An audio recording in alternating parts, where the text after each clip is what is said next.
$85 billion in defense, a 20% increase compared with 2023.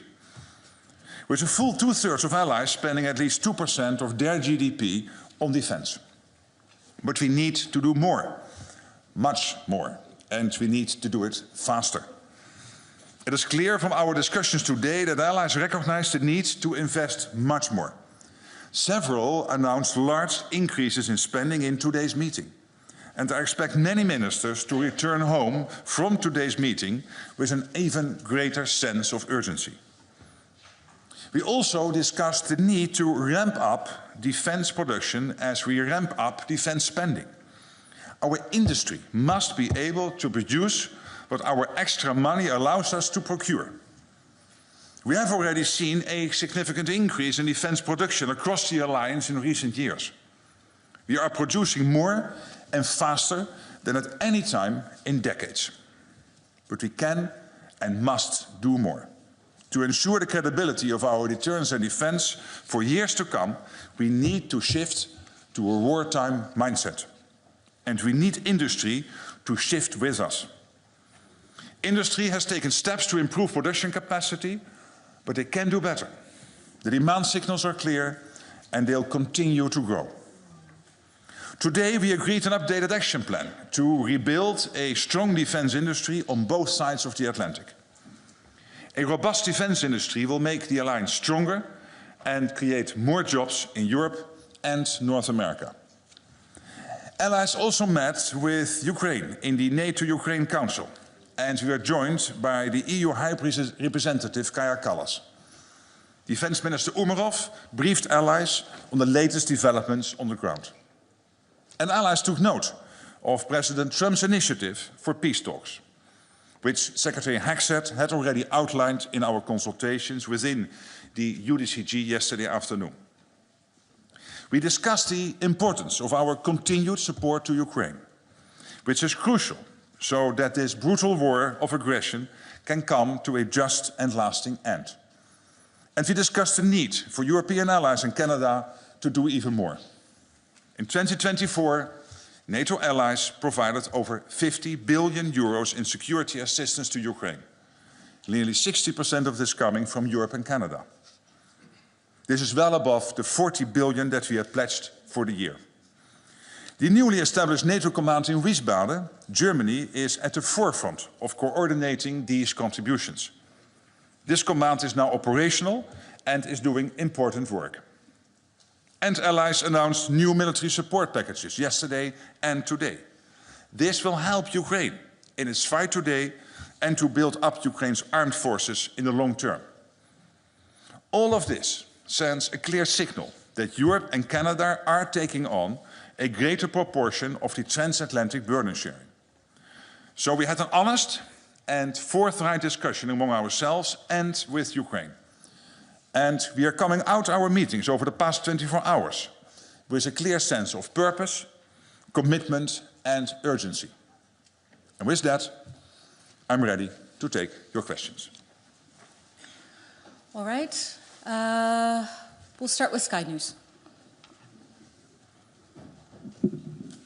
Thank you, Deborah Haynes from Sky News. Good afternoon. Good afternoon.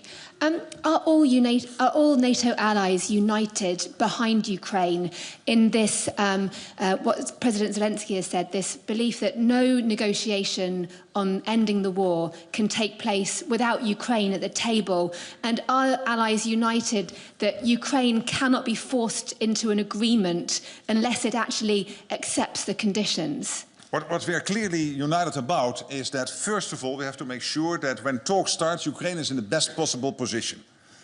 And obviously this is about Ukraine, so Ukraine will be involved in any way and whatsoever. And at the same time, we are also in total agreement that an outcome has to be durable. As Pete Hexet, the Secretary of Defense, said yesterday, we cannot have a Minsk III again. So whenever the outcome is there, we have to make sure that Putin will not try to grab another square mile, kilometer of Ukraine. All right, we'll go to Reuters. Thank you very much, Secretary General. You have said repeatedly that Ukraine needs to be put in a position of strength before talks could start. But President Trump has said that talks are starting immediately. So does that mean that Ukraine is now starting negotiations from a position of weakness? No, and I do not completely agree with you, because what will happen, of course, even if talks start, they will not end on day 1 or day 2. So there is, let's say, a path there where we have to make sure that talks are successful, and it is important that we get to a peace deal, and at the same time to make sure that Putin understands that the West is united, that Ukraine is getting all the support it needs to prevail. That is very important, but also that he understands that we will only conclude those talks when we are absolutely assured that the outcome can be sustained, that the outcome is enduring, is lasting. All right, RBC, Ukraine.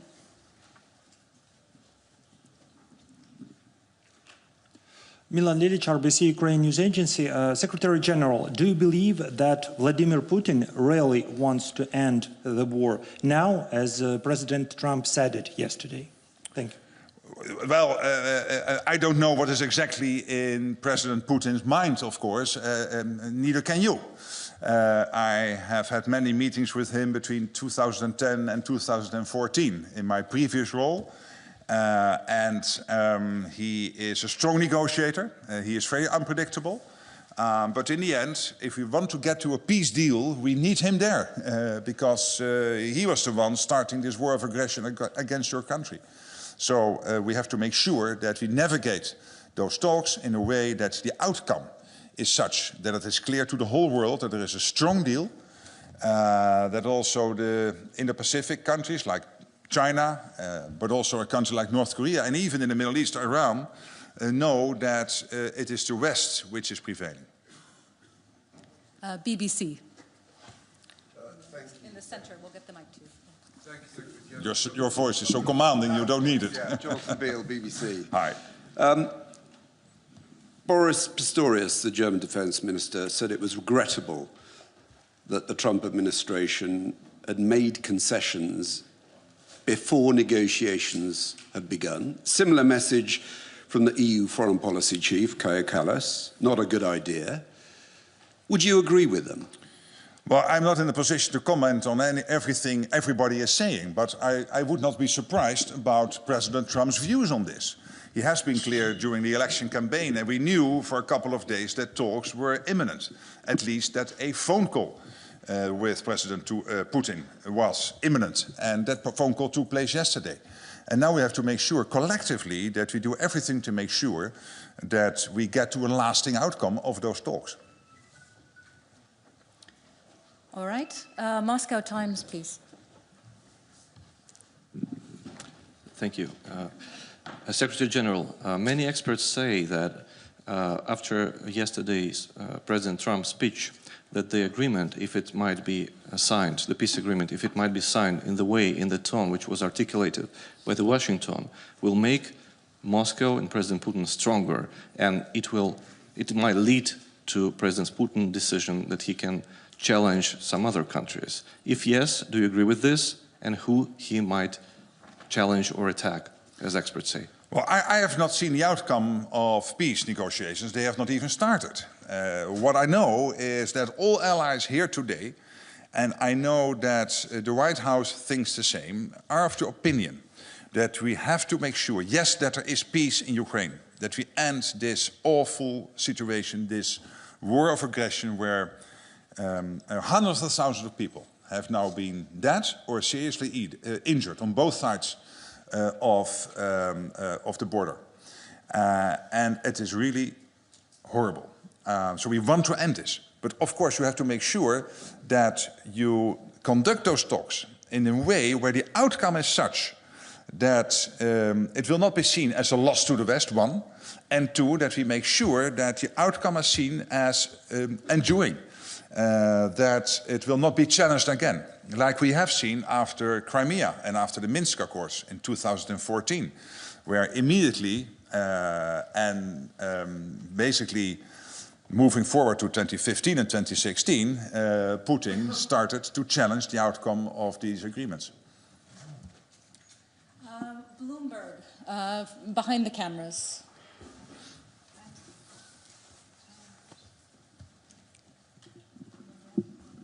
Secretary General, this is Andrea Palesciano from Bloomberg. President Trump has said that negotiations are effectively starting. Europeans are not in the conversation right now. They're not at the table. What can European allies, European NATO allies do to get back in the conversation? And what exactly can they offer? What can they put on the table to be included in these discussions? Well, clearly we are intensely consulting amongst each other, including with the United States. I will be myself in Munich tomorrow, meeting with Vice President Vance. Kellogg, the special representative for Ukraine, special representative for President Trump, will be here at NATO on Monday. Yesterday I had dinner with Pete Hegseth, the new Secretary of Defense of the United States. So we are, as NATO, and the teams are, of course, intensely coordinating. And I know that many allies and many EU member states are doing the same with Washington. So we are really, and what we did the last 24 hours was also very much about getting to the same page.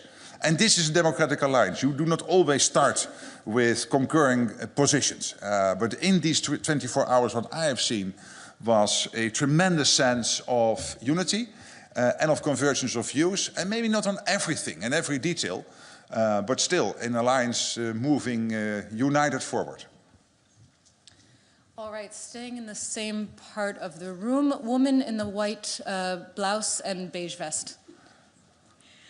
Good afternoon. My name is Julia Sarivan. I'm from Republic of Moldova, representing here Journal TV. So, Mr. Rutte, last night the airspace of the Republic of Moldova was overflown by Russian drones. Some of them even exploded on the Moldovan territory, which is very serious and endangers the lives of our citizens. What can allies do to help Moldova to protect its airspace? Because it's really dangerous right now, and as we speak, Moldovan citizens are in danger. Well, as you know, many allies, I hosted Maya Sandu, the president of Moldova, here myself in late 2024, I think it was in December. So we are having a lot of talks and consultations. And many allies are also bilaterally supporting Moldova. The European Union is very much involved because we all care about your beautiful country. And to make sure that you prevail in this ongoing, let's say, yeah, you would call it hybrid in the past, but this is really destabilization campaigns and sometimes even state-sponsored terrorism against your country. And this is what we are doing, working together on this, consulting, and making sure that we are on the same page. That is very important. All right, and just behind her, Frankfurt Allgemeine Zeitung. Thanks a lot, Thomas Kutschka with Frankfurt Allgemeine Zeitung. Secretary General, yesterday, the US Secretary of Defense also said that in the future, Europeans need to take ownership of their own, as he said, conventional security. How do you read this? Does it mean that we should expect the bulk of the US forces in Europe, which are about 100,000 at the moment, will be withdrawn from the continent? Did you discuss this with him? Did you get any assurances? And would it be wise for Europeans to basically foresee a situation where the US only provides a nuclear umbrella, but no longer any conventional protection? Thank you. Thank you for the question. And you know, Pete Hegseth visited Stuttgart on Tuesday. On a question, I think, by you or one of your colleagues said that there are no plans to reduce troop levels. That's one. At the same time, the US is quite irritated, basically for a long time, and Trump made this very clear when he came on board in 2016, 2017, about the fact that the US is spending much more on defense than the average is in the rest of NATO, in Canada and in Europe. So we have to do more. Last year we spent 20% more. US NATO allies. So if you take out US from the numbers, the rest of NATO spend 20% more. So we can do this. But it is not nearly enough. When you look at the capability targeting process, And when you then from there start to see the emerging gaps, it has to be much and much more than this famous 2%. It will be more than 3% at least. So here he is right. And the good thing, of course, is when we in the rest of NATO spend more, that there will be more of a burden sharing with what the US is doing, because the US itself is now on about 3.3, 3.4, 3.5%, depending on which year and how you calculate it. So that burden shift is necessary. But to your concrete question, I think Piet Hekstedt was very clear in Stuttgart. Let's see. Here, woman in the second row. Yuri Bilat, Holland Media, Russian Media in Exile. I wanted to ask you about, like yesterday, NATO already did what Putin wanted, dropped off the idea of Ukraine membership in the alliance in the foreseeable future. If this is how NATO will make Putin to start the talking process, but just give him what he wants? Well, listen, in Washington again, NATO committed to future NATO membership for Ukraine. But it has never been agreed that whenever peace talks would start, that peace talks would end anyway and always and definitely with NATO membership. That has never been agreed. It could be, but it never was that clearly stated. What I consistently have said is we have to make sure that whatever the outcome is, we have to make sure that Vladimir Putin will never, ever try again to attack Ukraine. That is crucial. And then you and I, as I said yesterday, we can spend time, and not for a long time, I think in 10 minutes, we can think of 5 or 10 ways to make sure that we have those guarantees in place for Ukraine going forward. But there has never been a promise to Ukraine that as part of a peace deal, they would be in NATO. All right, and now we'll go to the woman in the black jacket. Lucrezio, Rai Italian Public Television. U.S. Secretary of Defense said that U.S. are interested towards Indo-Pacific and China more than Europe. So European Union states, they are a little bit concerned about this. What do you think about? Spend more. Spend more. And those not on 2% get to the 2% by this summer. And those on 2% prepare for much, much more. And it will be north of 3%. Because what is behind this is two things. One is the genuine issue that the US has to concentrate on multiple theaters, including on the Indo-Pacific. Absolutely. China, etc. It is a great worry for them.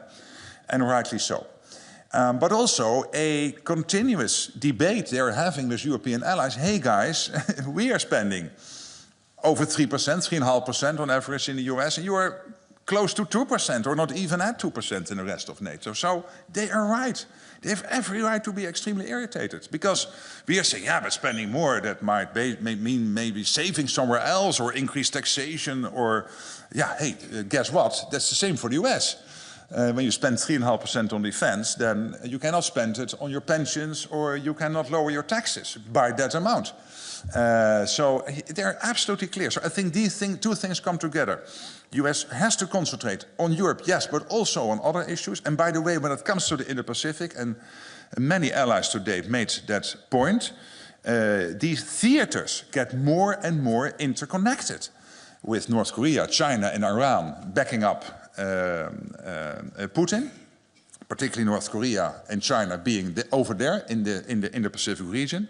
As I said before to you, I have sometimes more phone calls coming out of Korea, Japan, Australia, New Zealand from senior politicians there than from some NATO allies.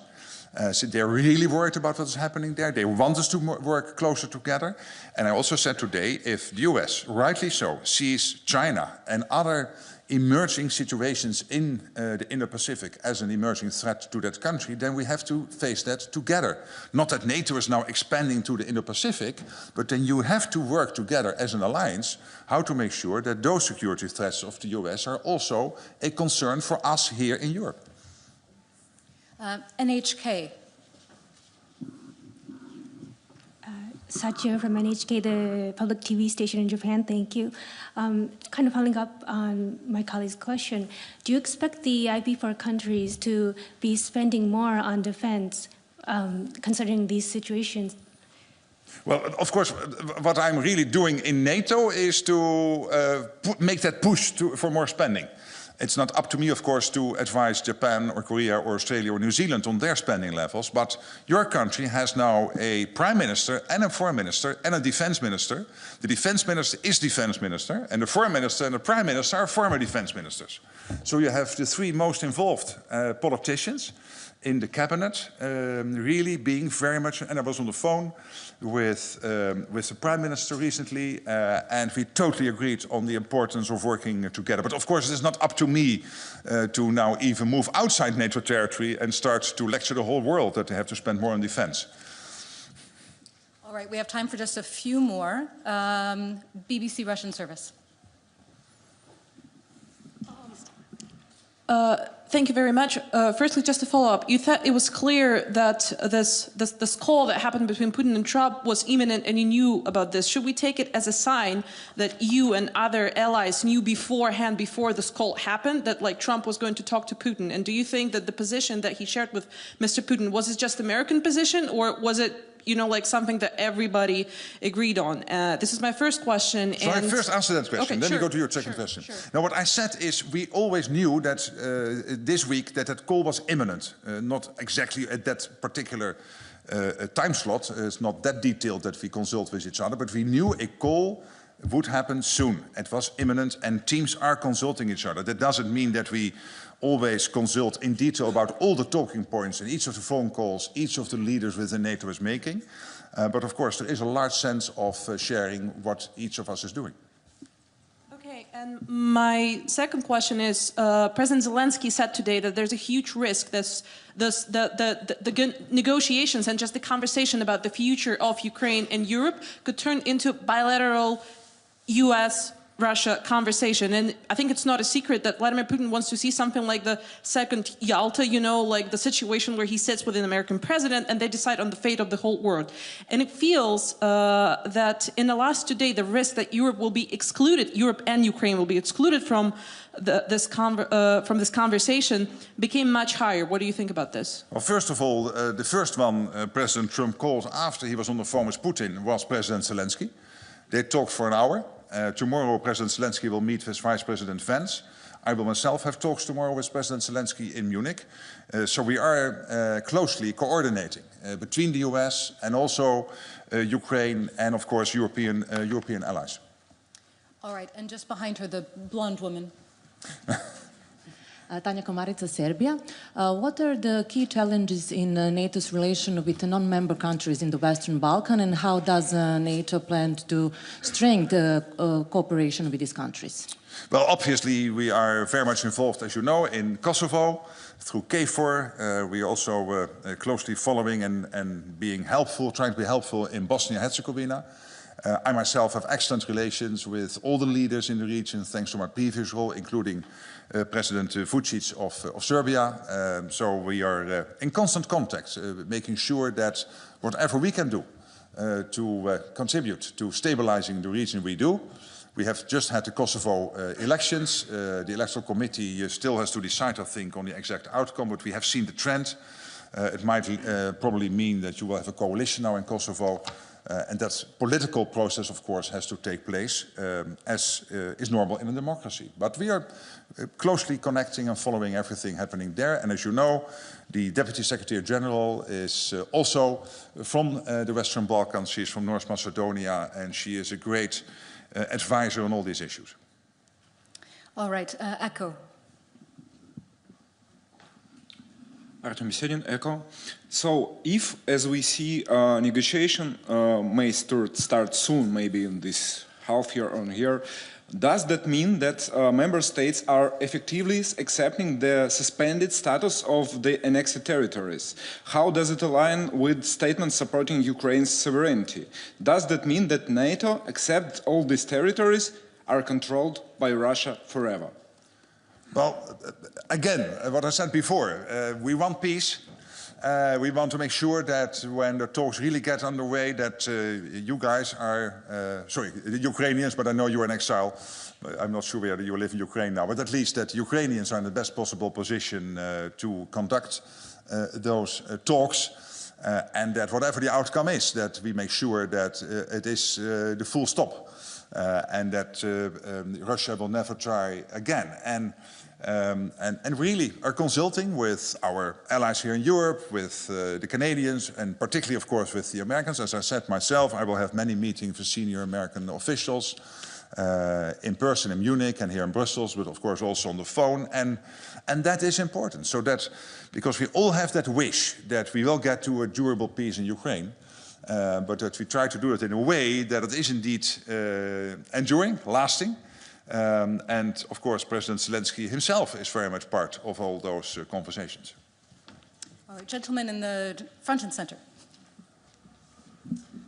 Raf Sanchez, NBC News. Secretary General, you said the NATO alliance is united around the goal of putting Ukraine into the strongest possible position going into these negotiations. But did Secretary Hegseth explicitly confirm to you that that is the American position? Because the way President Trump was speaking yesterday, it sounded to many people like he sees the United States as essentially a neutral mediator in these talks. No, but you know that the US is one of the biggest suppliers of military aid into Ukraine, which is still ongoing. And what is very important, of course, here is that going forward, and I've said it before, I expect the US for the European allies to take a bigger share of the financial burden. That might be the case, and I would not be surprised, because the US has paid a lot of money. And luckily, over 2024, what we have seen is that now the European part of NATO is taking about 60% of the burden in terms of the money involved. And going forward, I expect the US to, for the Europeans to step up even further. All right, and final question. Gentleman in the beige jacket. Secretary, thank you for this opportunity. Secretary Hegseth said yesterday that the idea of putting boots on the ground involving the US troops in Ukraine is off the table. Do other NATO allies share the same idea? And if NATO is not involved in this type of security guarantee for Ukraine, what can we expect from NATO? Because we're fighting that war. Yes, I understand that. But why do you guys want to discuss in a press conference the exact configuration of what a lasting peace deal would look like? Including this, and you were right on this, the security guarantees which have to be part of that. Because, as I said before, you can have many discussions on how to do that. It could be NATO, it could be not be NATO, it could be individual countries helping. There are many ways to do that. But to go into that in detail, the only thing we will be doing is informing Vladimir Putin. And he is sitting in that reclining chair listening to what I'm answering to your question if I would give you the answer in full. And I won't, because I don't want to make him any wiser. That's exactly what the US Defense Secretary said. What he said is he made very clear the US position on yes or not NATO as part of a peace deal. And he is totally entitled to do that. Thank you so much. Thank you so much. That's all we have time for.